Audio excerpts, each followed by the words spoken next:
Welcome back.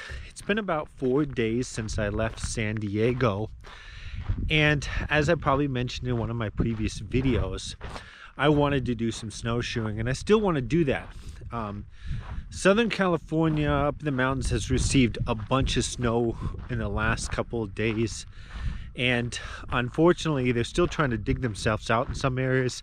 There's some roads that are still closed. So I am kind of waiting until they get everything dug out, Caltrans reopens some of the roads. So what I have done is come down to the Bowen Ranch. It's a privately run campground about an hour from Victorville, California.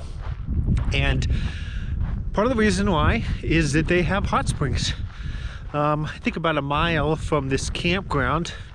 So I'm going to hang out here for about a day, and if I see signs that the conditions up in the mountains in the San Gabriels and the Angeles National Forest start to improve and roads start opening, we'll head back up there.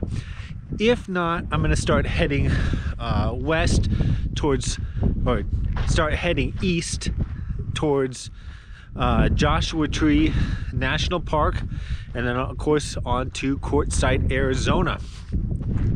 So yep, I'm just kind of exploring this campground, and this trail that I'm on right now leads to the hot springs. So I may get out to the hot springs tonight. The guy at the information, or at the entrance, said it's about 40 minutes to get down there and about an hour to get back, because it is uphill on the way back. So for sure I'll definitely hit up the hot springs tomorrow. This is a view from my campsite. Okay, I decided to actually make the trip down to the hot springs even though it was really late in the day. I fully expected that I was going to have to hike back in the dark, so I did bring extra supplies and a flashlight. This is the first look of Deep Creek down in the valley, and the hot springs is somewhere down in one of these valleys by the creek. This is the view of my hike back from the hot springs. We'll talk about what happened while I was down at the hot springs in just a second. Well, good morning. It's day 2 by the hot springs, and I just left Bowen Ranch. Second time I'm going down to the hot springs. We'll talk about the first trip down last night here in a moment. You might notice that there was a dusting of snow last night. A lot of it is burned off. I'm getting kind of a late start. I had a rough morning. I threw up last night. I think I ate something that didn't sit right with my stomach, and that's always fun dealing with it in a car. So going back to last night, I did make it down to the hot springs. There was about 5 people that were there when I showed up, and 2 of them left, and then 2 more showed up. So I didn't film anything. I'll try to film today when I get down there. But what I'll say, what I learned was that there's multiple trails that lead down to the hot springs. The Bowen Ranch Trail is the shortest one at 1.75 miles. And I think there's at least one, maybe 2 other trails. I think one is about 3 or 4 miles one way. And then I think one actually joins up with the Pacific Crest Trail.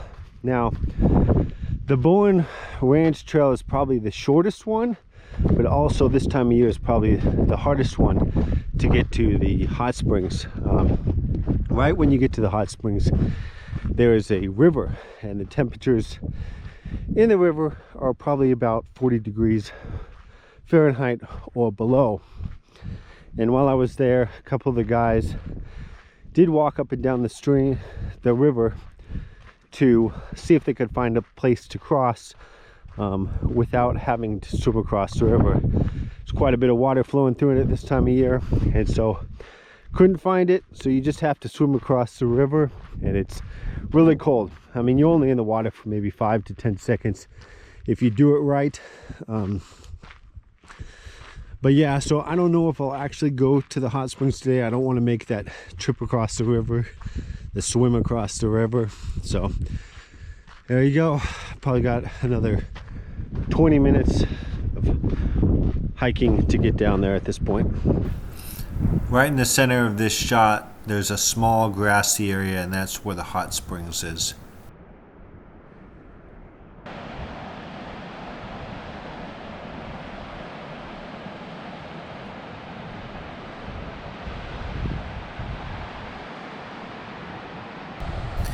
You can probably see a retaining wall, and that is for the Pacific Crest Trail, which is across the river and runs along the cliff. So this is the first look at the hot springs, and I'm going to point out the different tubs. They've kind of constructed walls to form the tubs, and depending on which one you're in determines the temperature. This one that I'm pointing at now is the coolest one, and there's actually one behind this bush which is the hottest one, and it's really close to where the water bubbles out.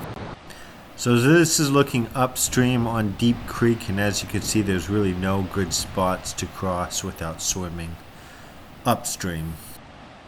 I did walk downstream a little bit to double check to see if I could find a spot to cross the river without swimming. I'm down at the spot where you can cross the creek to get over to the hot springs. And I didn't realize this last night, but I think there's actually another pool at the top of this cliff. I saw some people wandering around up there. Well, I'm back at the campground. I didn't swim across the river to go into the hot tubs. The ranch does have a couple cabins that you can rent out, which you're seeing here. Well, I'm leaving the Bowen Ranch and I'm taking the dirt road that you have to use to get down here now. It is kind of an interesting situation. There is another Bowen Ranch down here, and the owner of that ranch does not take lightly to trespassers, and right here is the turnoff to the other Bowen Ranch. I'm back in Victorville. There's a few errands that I needed to run before heading out to Joshua Tree National Forest. The drive from the Bowen Ranch took quite a while, but it is interesting. A lot of the towns in the southwest that are especially smaller look like this, where there'll be random vacant lots basically in the middle of town. I'm underway now to Joshua Tree National Park, and because we're in high desert now, it's pretty barren out here with not a lot going on. So I'm about halfway between Victorville and Joshua Tree National Forest, and I saw this graffiti on the rocks, and so I figured I'd pull it over and check it out. A lot of it's really unfortunate that people do this, especially this simple spray painting, but this other stuff that really took a lot of time, that's kind of cool.